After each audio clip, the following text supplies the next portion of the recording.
her şey kayboldu çok derin hislerim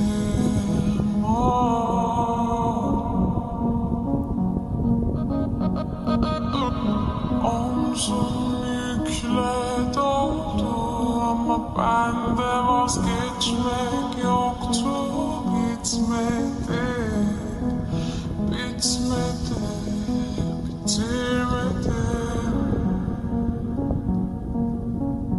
Ben özel değilim ya da öyle bir şey ama sen varken hep böyle hissettim.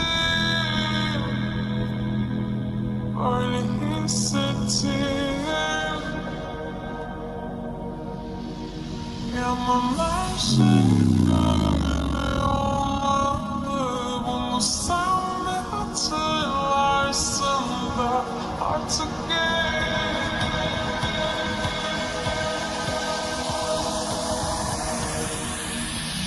öyle hissettim.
Bunu sen de hatırlarsın da artık